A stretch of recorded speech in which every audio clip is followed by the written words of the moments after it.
Latar belakang, kacang hijau termasuk jenis tanaman yang relatif mudah untuk ditanam karena tidak tergantung pada iklim tertentu. Dengan memperhatikan kecukupan faktor eksternal seperti kapas dan rak telur, kacang hijau ini dapat tumbuh lebih baik.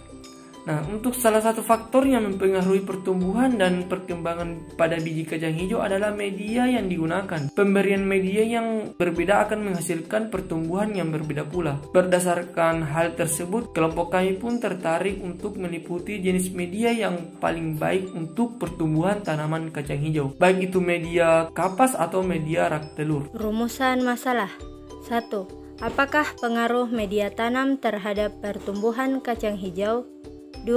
Bagaimana pengaruh media tanam terhadap pertumbuhan kacang hijau? Manfaat penelitian untuk menambah wawasan tentang bagaimana pengaruh wadah tanam terhadap pertumbuhan kacang hijau. Tujuan penelitian untuk mengetahui pengaruh wadah tanam terhadap pertumbuhan tanaman kacang hijau. Tinjauan pustaka.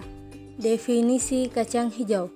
Jadi, kacang hijau atau Phaseolus radiatus L merupakan salah satu tanaman kacang-kacangan terpenting di Asia Tenggara dan Asia Selatan.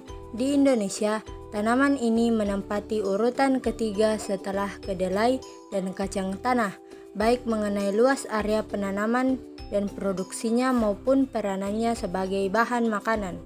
Nah, selanjutnya kandungan kacang hijau. Yang pertama itu ada kalsium, yang kedua zat besi, yang ketiga kalium, yang keempat vitamin A, B, C, E, dan K, kelima fosfor, dan yang terakhir itu magnesium. Nah, untuk manfaat kacang hijau itu sendiri, yang pertama itu mencegah sembelit, yang kedua memperkuat tulang, yang ketiga mengatur berat badan, yang keempat mencegah gizi buruk, yang kelima meningkatkan kesehatan jantung, dan yang terakhir meningkatkan kecerdasan bayi. Metode penelitian. Variabel penelitian. Variabel yang digunakan ada 3. Yang pertama yaitu variabel bebas, berupa media tanam, kapas, dan rak telur.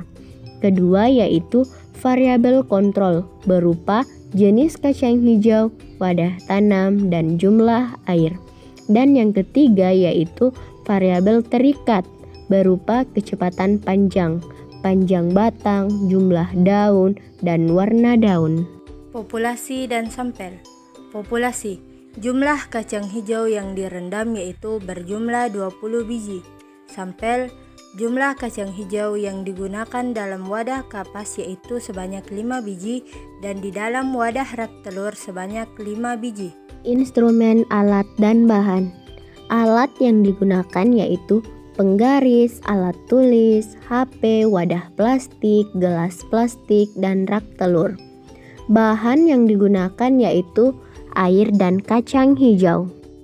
Prosedur penelitian. Cara kerja wadah kapas.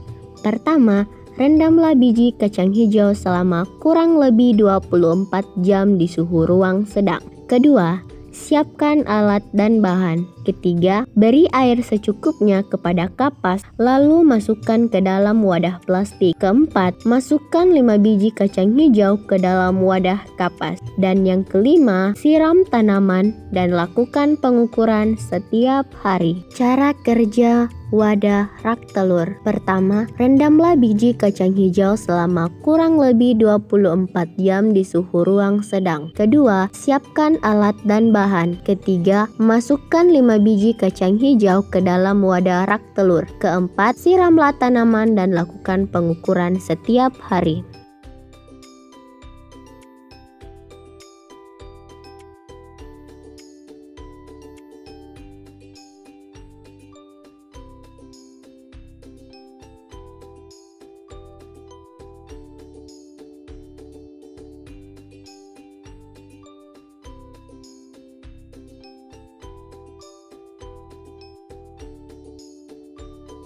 Pembahasan. Yang pertama, metode menggunakan media kapas menjadi cepat tumbuh dikarenakan kapas dapat menjaga kelembaban yang lebih lama dan lebih baik. Yang kedua, metode menggunakan rak telur lebih lambat pertumbuhannya dikarenakan rak telur cepat menyerap sehingga ini menyebabkan biji lambat tumbuh. Kesimpulan.